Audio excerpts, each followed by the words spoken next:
தொழுகை முடிந்தவுடனே சட்டென இரண்டு கரத்தை உயர்த்தி அல்லாஹ் எனக்கு இது வேண்டும் அது வேண்டும் என்றால் அந்த பிரார்த்தனை ஏற்றுக்கொள்ளப்படாது. பிரார்த்தனைக்கென்ற ஒரு வழிமுறை உண்டு, விதிமுறைகள் உண்டு. முதலில் நீங்கள் அல்லாஹுவை புகழ வேண்டும்.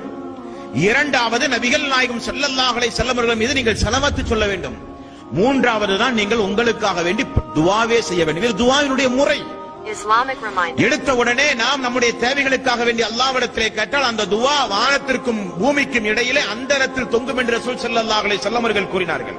ஏதாவது ஒரு வார்த்தை அல்ஹம்துலில்லாஹி ரப்பில் ஆலமீன், எல்லா புகழும் யா அல்லாஹ் உனக்கே உரியது, சுப்ஹானல்லாஹ், யா அல்லாஹ் நீயே தூய்மையானவன், அல்லாஹு அக்பர், யா அல்லாஹ் நீயே பெரியவன் என்கிற ஏதாவது ஒரு வார்த்தையை சொல்லி அல்லாஹ்வை முதலிலே புகழுங்கள்.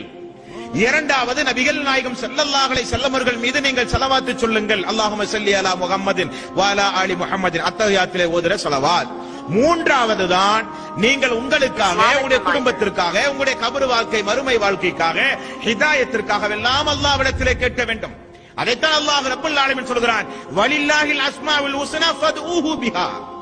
அல்லாஹ்வுடைய திருநாமங்களை மையமாக வைத்து அல்லாஹ்வுடைய அழகிய திருநாமங்களை கொண்டு அல்லாஹ்வை நீங்கள் ஒவ்வொருவரும் அழையுங்கள் என்று அல்லாஹ் ரப்பல் ஆலமீன் சொல்கிறான்.